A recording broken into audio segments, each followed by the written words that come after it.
하나님의 말씀 에스겔서 3장 말씀입니다. 그가 또 내게 이르시되 인자야 너는 받는 것을 먹으라.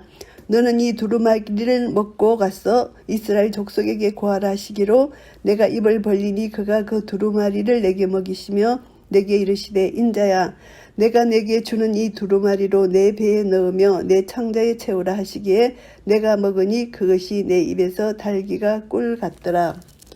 두루마리를 먹고 가서 고하라는 것입니다. 선지자 에스겔이 전할 말씀을 하나님께서 친히 전해 주셨음을 뜻합니다. 그 전해주신 말씀이 그에게 힘과 능력을 공급해 준다는 뜻도 내포되어 있습니다. 하나님 말씀 그 자체가 영이요 생명이기 때문입니다. 그래서 두루마리를 먹이시는 하나님, 전적으로 하나님께로부터 비롯되었음을 보여주는 것이고요. 하나님께로부터 보내심을 받고 영감을 받은 참된 선지자라면 여호와의 말씀이 주어질 때 그것을 전하지 않고 배길 수 없게 된다는 것입니다. 내가 다시는 여호와를 선포하지 아니하며 그 이름으로 말하지 아니하리라 하면 나의 중심이 불붙는 것 같아서 골수에 사무치니 답답하여 견딜 수 없나이다. 에레미야 선지자의 말도 있습니다. 에레미야 20장 9절 말씀이고요. 또 사도 요한과 베드로는 사내들인 공에서 우리는 보고 들은 것을 말하지 아니할 수 없다 이렇게 고백했습니다. 그래서 하나님이 계시해 주신 말씀을 전하라고 명령하셨을 때는 전하지 않고는 배길 수 없는 그런 성령의 능력을 주신다는 것을 알 수 있습니다. 그래서 내 입에서 달기가 꿀 같더라.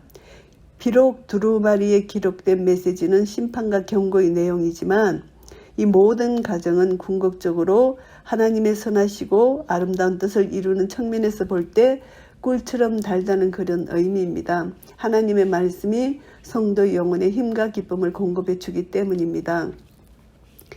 그가 또 내게 이르시되 인자야 이스라엘 족속에게 가서 내 말로 그들에게 고하라.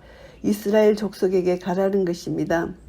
심령이 완악한 그들에게 하나님 말씀을 끝내 받아들이지 않는 그들에게 가라는 것입니다. 그들에게 고하라는 것입니다. 너를 방언이 다르거나 말이 어려운 백성에게 보내는 것이 아니요 이스라엘 족속에게 보내는 것이라. 방언 외국어죠. 이방 사람들 방언이 다르는 사람들에게 보내는 것이 아니고 말이 어려운 백성에게 보내는 것이 아니다. 이 말씀은 이스라엘 민족에게 가는데 그들이 받아들이지 않는다는 것을 여기서 강조하는 말씀입니다. 그래서 방언도 아니고 또 어려운 말도 아닌데 이스라엘 족속은 그것을 받아들이지 않기 때문에 하나님은 이스라엘 족속에게 보낸 이 말이 말이 어려운 백성에게 보낸다 이렇게 표현을 합니다. 패역하고 뻔뻔한 이스라엘 백성에게 보낸다는 것이 강조되는 것이고요. 너를 방언이 다르거나 말이 어려워 내가 알아듣지 못할 열국에 보내는 것이 아니니라. 내가 너를 그들에게 보내었다면 그들은 정녕 내 말을 들었으리라. 이스라엘 백성들이 하나님과 언약을 체결하지도 아니한 이방인들보다 더 완악하다는 것을 강조하는 말씀입니다. 구약에서 이방인이 하나님의 경고의 말씀을 듣고 회개한 대표적인 예가 요나를 통해 선포된 말씀에 자복한 니느웨 성읍 사람들을 볼 수가 있습니다. 그러니까 이스라엘은 지금 너무나 완악하다는 것을 강조하는 것이고요. 그러나 이스라엘 족속은 이마가 굳고 마음이 강팍하여 내 말을 듣고자 아니하리니 이는 내 말을 듣고자 아니함이라. 이스라엘 족속은 이마가 굳었습니다. 그리고 마음이 강팍했기 때문에 선지자의 말을 듣지 않는다는 것입니다. 그들은 하나님 말씀도 듣지 않았기 때문이라는 것이죠. 결국은 이스라엘의 교만이다. 이것을 지적하는 말씀이고요. 그것은 하나님의 심판을 자초할 수밖에 없는 것이죠. 내가 그들의 얼굴을 대하도록 내 얼굴을 굳게 하였고 그들의 이마를 대하도록 내 이마를 굳게 하였으되 에스겔 선지자의 이름이 하나님이 강하게 하신다 이런 뜻이 있잖아요. 이런 역경 가운데서 강하게 하시어 친히 힘을 붙돋아 주셔서 맡은 바 사명을 감당케 하시는 하나님을 여기서 우리가 볼 수가 있습니다. 내 이마로 하석보다 굳은 금강석같이 하였으니 그들이 비록 패역한 족속이라도 두려워 말며 그 얼굴을 무서워 말라 하시고 금강석 하석처럼 굳게 해주신다는 것입니다. 그러니까 이스라엘 백성들이 어떻게 하든지 두려워하지 말라. 강하고 담대하게 복음을 전하라는 것입니다. 무서워하지 말라는 것입니다. 또 내게 이르시되 인자야 내가 내게 이를 모든 말을 너는 마음으로 받으며 귀로 듣고 마음으로 받으며 귀로 들으라. 하나님의 말씀에 대한 수용 태도를 외적 청각기관보다 먼저 마음을 앞세워서 언급한 것은 하나님의 말씀이 영이요 생명이기 때문입니다. 그래서 마음으로 받아야 된다. 말씀이 내게 가까이 내 입에 있으며 내 마음이 있다 하였습니다. 그렇기 때문에 로마서 10장 8절에서 10절 말씀을 보시면은 사람이 마음으로 믿어 의에 이르고 입으로 시인하여 구원에 이르느니라 이렇게 말씀하셨습니다. 그래서 마음으로 먼저 받아들이는 것이 너무나 중요하다는 것을 말씀하고요. 사로잡힌 내 민족에게로 가서 그들이 듣든지 아니 듣든지 그들에게 고하여 이르기를 주 여호와의 말씀이 이러하시다 하라 하시더라. 여기서 이스라엘에 사로잡힌 자들 1차, 2차, 3차 포로 그리고 북이스라엘에 이제 함락된 이 모든 남북의 모든 이스라엘을 통틀어서 이렇게 말씀하는 것입니다. 그래서 그들에게 이제 주님의 말씀을 듣든지 아니 듣든지 전하라는 것입니다. 때에 주의 신이 나를 들어 올리시는데 내 뒤에 크게 울리는 소리가 들려 이르기를 여호와의 처소에서 나는 영광을 찬송할지어다 하니 여호와의 처소에서 나는 영광을 찬송한다.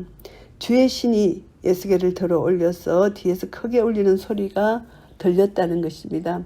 영적인 환상, 입신 가운데 들렸다는 것을 여기서 알 수 있습니다. 성령께서 이렇게 하나님의 권능에 의해서 육체적으로 장소가 이동되는 그런 현상. 그래서 여호와의 처소, 내 생물 머리 위에 보좌가 있는 곳, 하나님께서 자정하여 계신 곳을 가리킵니다. 거기서부터 나는 영광을 찬송하는 소리가 들린다는 것입니다. 이는 생물들의 날개가 서로 부딪히는 소리와 생물 곁에 바퀴 소리라 크게 울리는 소리더라. 내 생물들이 하나님의 영광을 호위하고 수정될 뿐만 아니라 하나님께 영광과 찬송을 돌리는 존재이기도 함을 보여줍니다. 모든 피조물들이 하나님께 영광과 찬송을 돌려야 한다는 것을 암시하는 것이고요. 주의 신이 나를 들어 올려 데리고 가시는데 내가 근심하고 분한 마음으로 행하니 여호와의 권능이 힘있게 나를 감동하시더라. 하나님의 심판의 말씀으로 가득한 두루마리 책을 영적으로 소화한 이 선지자 에스겔이 하나님의 심정을 갖고 이제 이스라엘 백성의 죄악 그 받을 벌을 이제 그 받을 심판으로 인해서 괴로움과 분노를 동시에 이렇게 나타내는 느낌을 여기서 묘사하고 있습니다. 에스겔이 지극히 순수한 마음으로 하나님의 사역을 잘 감당하고 있음을 보여줍니다. 이에 내가 델라빕에 이르러 그 사로잡힌 백성 곧 그발 강가에 거하는 자들에게 나아가 그 중에서 민담히 7일을 지내니라. 이제 델라빕에 이르렀다. 하나님의 이상이 사라지고 에스겔이 평상시의 상태에서 바벨론 포로로 잡힌 이스라엘 백성 중에 거한다는 것을 여기서 말씀합니다. 델라빕, 델은 보통 과거에 폐허된 지역에 흙이 쌓여서 이루어진 구렁, 언덕을 가리킵니다. 그래서 이 언덕에 포로된 이스라엘 백성들이 거하였다. 그발 강가 우리가 생각할 수가 있습니다. 민다비 이것은 항폐케 하다, 넋을 잃다, 놀라다는 뜻을 갖는데요. 에스겔이 이스라엘 백성의 죄로 말미암아 심판 소식을 듣고 넋을 잃고 있는 상태를 여기서 나타냅니다. 에스겔이 이런 상태로 7일간 묵묵히 지냈다. 이스라엘이 직면한 상황에 참담함을 통감하고 자신에게 주어진 임무를 수행하기 위해서 새로이 각오를 다지기 위함이었을 것이라는 것입니다. 7일 후에 여호와의 말씀이 내게 임하여 가라사대 인자야 내가 너를 이스라엘 족속의 파수꾼으로 세웠으니 너는 내 입의 말을 듣고 나를 대신하여 그들을 깨우치라. 하나님께서 이제 에스겔을 하나님의 선지자로 임명하십니다. 하나님 말씀을 받았지만 어디서부터 무엇을 해야 될지 몰라서 결정을 못했는데 새롭게 하나님의 지시가 임하는 것입니다. 너를 파수꾼으로 세웠다 이렇게 말씀합니다. 그래서 망을 보는 게 파수꾼이잖아요. 성벽의 망대 탑 같은 곳에 서서 적이 침입에 오는지를 살피는 자잖아요. 에스겔은 이미 포로 생활을 하고 있던 백성들과 또 임박한 심판이 직면하고 있었던 유다에 대해서 경고의 메시지를 전했습니다. 그들을 죄에서 돌이키게 하는 사명을 위임받았습니다. 그래서 나를 대신하여 그들을 깨우치라. 이스라엘에게 죄로 인한 심판의 메시지를 선포함으로 그들의 잘못됨과 죄악을 깨닫게 하라는 뜻입니다. 그래서 나를 대신하여 하나님의 보내심과 위임을 받은 자라는 것이죠. 하나님이 건의와 뜻을 따라서 사명을 충실히 감당할 것을 명하는 말씀입니다. 사도 바울에게도 하나님이 이런 명을 주셨죠. 이러므로 우리가 그리스도를 대신하여 사신이 되어 하나님이 우리로 너희를 건면하신 것 같이 그리스도를 대신하여 간구하노니, 고린도서 5장 20절 말씀입니다. 그래서 하나님은 임박한 심판에 직면하고 있었던 유다에 대해서 경고의 메시지를 전합니다. 그들이 죄에서 돌이킬 수 있도록 그래서 이제 에스겔에게 파수꾼으로 세웠다고 말씀을 하시고요. 가령 내가 악인에게 말하기를 너는 꼭 죽으리라 할 때에 내가 깨우치지 아니하거나 말로 악인에게 일러서 그 악한 길을 떠나 생명을 구원케 하지 아니하면 그 악인은 그 죄악 중에서 죽으려니와 내가 그 핏값을 내 손에서 찾을 것이고, 생명을 구원케 하지 아니하면 이것은 이스라엘 백성으로 하여금 죄악에서 돌이켜 구원에 이르게 하는 것은 주된 목적입니다. 이를 위해서 때를 얻든지 못 얻든지 항상 여호와의 메시지를 전해야 하는데 그것을 못할 경우는 핏값을 선지자의 손에서 찾는다는 것입니다. 레위기 17장 11절 말씀에 보면은 육체의 생명은 피에 있음이라 내가 이 피를 너희에게 주어 단에 뿌려 너희 생명을 위하여 속하게 하였나니 생명이 피에 있으므로 피가 죄를 속하느니라. 생명이 피에 있습니다. 그러니까 핏값을 내 손에 찾는다. 그래서 이제 이 소명을 주신 하나님은 선지자에게 특별하게 이제 죄를 철저히 추궁하시는 것입니다. 에스겔이 직무를 태만히 할 경우는 살인과 같은 끔찍한 범죄를 저지른 것으로 간주해서 율법의 원칙에 따라 처형될 것이라는 엄한 선언인 것입니다. 사도 바울도 만일 복음을 전하지 아니하면 내게 화가 있을 것이미로다 고백했잖아요. 이런 맥락으로 볼 때 이제 복음을 전하지 않으면 생명이 피해 있기 때문에 핏값을 찾겠다 이런 말씀입니다. 내가 악인을 깨우치되 그가 그 악한 마음과 악한 행위에서 돌이키지 아니하면 그는 그 죄악 중에서 죽으려니와 너는 내 생명을 보존하리라. 하나님의 말씀을 증거해서 이제 그 받아들이는 자가 완고해서 받아들이지 않을 때는 책임이 전하는 자에게 있지 않다는 것을 여기서 말씀합니다. 그 사람은 그 사람이 죄로 죽는다는 것이죠. 이미 악인을 깨우치는 말을 했지만 그가 그것을 회개치 않고 돌이키지 않으면 그 사람의 책임이다. 이것을 말씀하고요. 또 의인이 그 의에서 돌이켜 악을 행할 때에는 이미 행한 그 의는 기억할 바 아니라 내가 그 앞에 거치는 것을 두면 그가 죽을지니 이는 내가 그를 깨우치지 않음이라.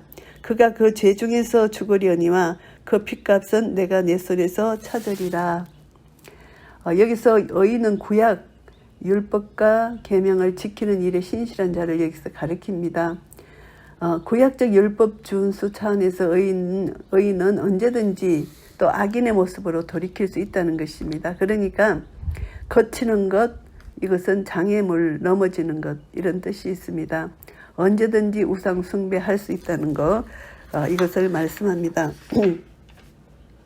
그러나 내가 그 의인을 깨우쳐 범죄치 않게 하므로 그가 범죄치 아니하면 정령 살리니 이는 깨우침을 받음이며 너도 내 영혼을 보존하리라. 결국은 이제 복음을 전하라는 것입니다. 복음을 전한 후에 듣든지 아니 듣든지 그거는 그 사람이 책임이라는 것을 다시 한번 강조하는 말씀입니다. 여호와께서 권능으로 거기서 내게 임하시고 또 내게 이르시되 일어나 들로 나가라 내가 거기서 너와 말하리라 하시기로. 이제 여기서는 덜 찢다란 말에서 유래된 꼴짝이 이런 뜻입니다. 그래서 여기서 간혹 평지라는 말로도 번역되기도 하지만 오늘 이 본문 말씀에서는 산들로 둘린 바벨론의 한 평지를 뜻하는 것 같습니다. 내가 일어나 들로 나가니 여호와의 영광이 거기 머물렀는데 내가 전에 그발 강가에서 보던 영광과 같은지라 내가 곧 엎드리니 영광을 받습니다. 그래서 그 영광 앞에 엎드리게 됩니다. 하나님의 거룩하심 앞에 죄인의 모습입니다. 주의 신이 내게 임하사 나를 일으켜 세우시고 내게 말씀하여 가라사대 너는 가서 내 집에 들어가 문을 닫으라. 본격적인 사역의 때가 이르지 않았기 때문에 조용히 침묵하며 하나님께 순종할 것을 뜻합니다. 한편으로는 에스겔 선지자로 하여금 격리된 상태에서 계속해서 임하여지는 하나님의 계시의 말씀을 깨닫고 준비케 하기 위한 뜻이 내포되어 있습니다. 인자야 무리가 줄로 너를 동려매리니 내가 그들 가운데서 나오지 못할 것이라. 포로된 이스라엘 백성이 에스겔을 속박하여 그의 행동을 제한하리라는 그런 내용입니다. 이것은 하나의 비유로 속박을 나타내는 비유입니다. 내가 내 혀로 내 입친장에 붓게 하여 너로 벙어리 되어 그들의 책망자가 되지 못하게 하리니 그들은 패역한 족속임이니라. 그러나 내가 너와 말할 때에 내 입을 열리니 너는 그들에게 이르기를 주 여호와의 말씀이 이러하시다 하라. 들을 자는 들을 것이요 듣기 싫은 자는 듣지 아니하리니 그들은 패역한 족속임이니라. 이제 하나님께서 이제 첫째는 패역한 백성을 위한 사역의 때가 아직 이르지 않았음을 말씀하시고 두 번째로는 에스겔에게 사역을 위한 각오와 준비의 기간을 주고자 하셨음을 여기서 암시합니다. 하나님의 선지자는 주관적인 감정에 치우쳐 충동적으로 말씀을 전해서는 안 되고 오직 성령님의 인도하심에 따라 말씀을 전해야 된다는 것을 알게 되고요. 내가 너와 말할 때에 이것은 이 선지자는 하나님께 예속되고 하나님의 사역을 위해 이임받은 종이기 때문에 하나님의 뜻에 순종하고 하나님 말씀만을 전해야 한다는 것을 여기서 나타내는 말씀입니다. 에스겔서 3장 말씀을 정리하겠습니다. 1절부터 3절까지는 두루마리를 먹은 에스겔입니다. 에스겔 선지자는 이 두루마리로 내 배에 넣으며 내 창자에 채우라는 말씀 따라서 두루마리를 먹었습니다. 두루마리는 하나님 말씀이 기록된 책이잖아요. 말씀의 중요성을 더욱 분명하게 강조하는 것이고요. 하나님 말씀은 영혼의 능력을 주는 생명의 양식이 되기 때문입니다. 그래서 누구나 성도들은 말씀으로 든든히 무장할 때 사탄의 계계를 막을 수 있다는 것을 우리가 알게 되고요. 하나님 말씀이 이렇게 비유로 음식으로 이렇게 비유됐잖아요. 말씀을 먹어야만 우리 영혼이 생명이 들어가기 때문에 강건할 수 있다. 귀한 영양소가 되는 것입니다.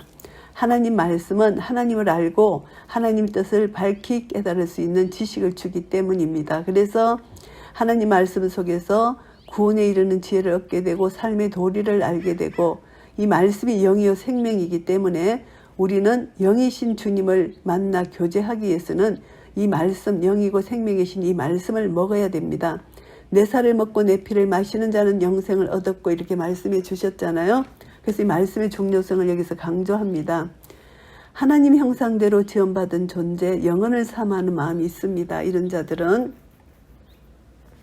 그래서 우리는 여호와의 등불로서 하나님 영광을 나타내는 자들입니다. 아담의 범죄 이후에 우리는 사망 가운데 처해 있지만 영적으로 죽은 상태에 이르렀지만 하나님께서 독생자 예수 그리스도를 통하여 내 죄를 다 십자가에서 속량해 주시고 그것을 믿는 믿음 안에 있는 자들에게는 새로 거듭나게 해주시는 영적으로 살아나게 해주시는 이런 은혜를 주셔서 이제 하나님과 교제함으로 예수님의 형상을 닮게 하시는 것입니다. 그래서 음식, 하나님 말씀으로 우리는 살아야 된다는 것, 사람이 떡으로만 살 것이 아니고 하나님의 입으로 나오는 모든 말씀으로 살 것이니라 예수님이 마태복음 4장 4절에서 말씀하신 것입니다. 그래서 이 말씀은 비, 이슬, 단비, 꿀, 신령한 젖, 단단한 식물 이렇게 비유가 되고 있습니다. 4절부터 15절까지는 말씀 선포의 대상입니다. 완악한 바벨론 포로민 가운데서 하나님의 주권적 은혜로 선택받은 남은 자들이 존재하고 있는데요. 하나님 말씀을 듣고 죄악으로부터 돌이켜서 구원을 받게 될 것이라는 것입니다. 이러한 소망 가운데 에스겔은 완악한 포로민 속에 들어가 말씀을 선포하게 되었고요. 하나님께서는 반역의 반역을 거듭하는 백성들에게 끊임없는 긍휼을 베푸십니다. 바벨론 포로들이 자신들에게 임한 징계의 의미를 깨닫지 못하고 있어요. 헛된 망상에 사로잡혀 있는 상황 속에서 선지자를 보내셔서 하나님의 사랑의 말씀, 권면을 계속 베풀어 주시는 것이죠. 이렇게 변함없는 하나님의 사랑, 신실하신 언약을 이루시기 위한 하나님의 사랑, 아브라함과 맺었던 언약을 기억하시고 이 백성을 돌보시는 하나님의 사랑을 이들이 알지를 못합니다. 그래서 끝까지 이제 하나님은 남은 자를 구원하시기 위하여 이 선지자를 통해서 하나님의 복음의 말씀을 선포하는 것이고요. 16절부터 21절까지는 파수꾼의 책임이 어떤 것이냐. 파수꾼은 그 복음을 들은 자가 그것을 받아들이든지 듣든지 아니 듣든지 하나님 말씀을 그대로 전하는 것이 중요하다는 것입니다. 말씀을 전했는데 그들이 받아들이지 않으면 그들의 책임이지, 전하지 않으면 그 핏값을 선지자가 치러야 된다는 것을 말씀합니다. 그래서 너는 말씀을 전파하라. 때를 얻든지 못 얻든지 항상 힘쓰라. 디모데후서 4장 2절의 말씀, 권면의 말씀을 하셨잖아요. 하나님의 말씀을 이임받은 자는 자신에게 주어진 말씀을 성실하게 전달하고 그것으로 하나님께 충성해야 된다는 것입니다. 맡은 자에게 구할 것은 충성이니라 이렇게 말씀해 주셨잖아요. 사람에게 인정받는 것이 아니라 하나님께 인정받는 것입니다. 그래서 선지자의 임무를 충실히 해야 된다는 거, 악인을 깨우쳐야 되는 거, 그들이 사망에 빠지지 않도록, 악에 빠지지 않도록 그것을 계속 전해야 된다는 것, 이것을 당부하는 말씀입니다. 그리고 이제 22절부터 27절까지는 에스겔이 일시적으로 침묵했습니다. 선지자는 하나님 명령에 전적으로 순종해야 합니다.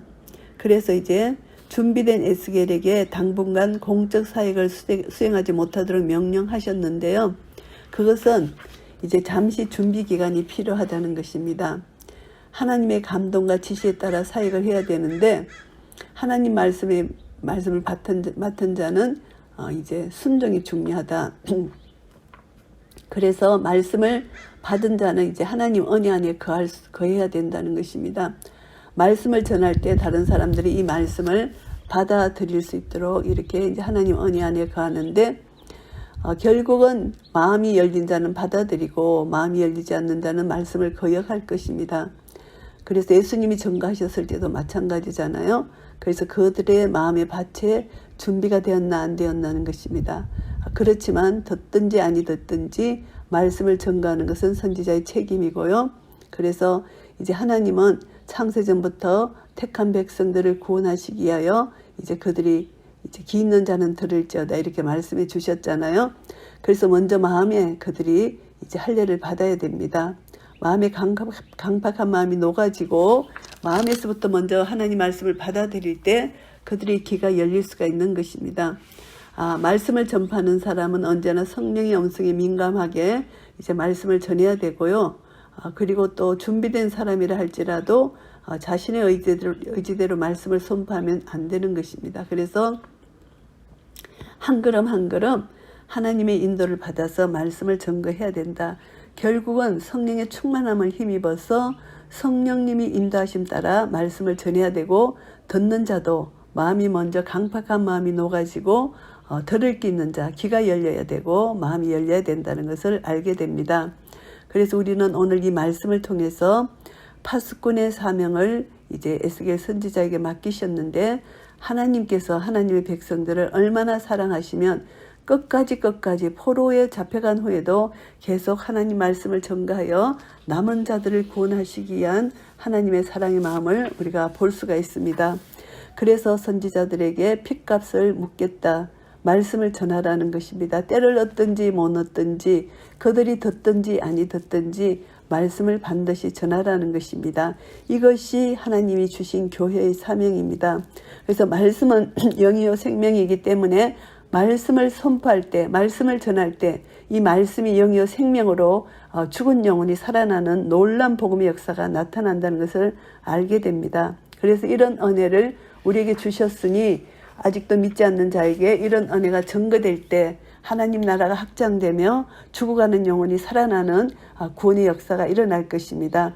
그래서 우리는 끝까지 하나님 말씀에 순종하여 이 받은 말씀을 한 영혼에게라도 더 증거해서 그 사람이 살아나고 구원받는 그런 역사를 이룰 수 있도록 하나님께서 역사하시도록 우리는 하나님 말씀에 온전히 순종하여 복음 증거자가 되어야 되겠습니다. 이런 은혜가 우리 모두에게 있으시기를 예수 그리스도 이름으로 축복합니다. 아멘.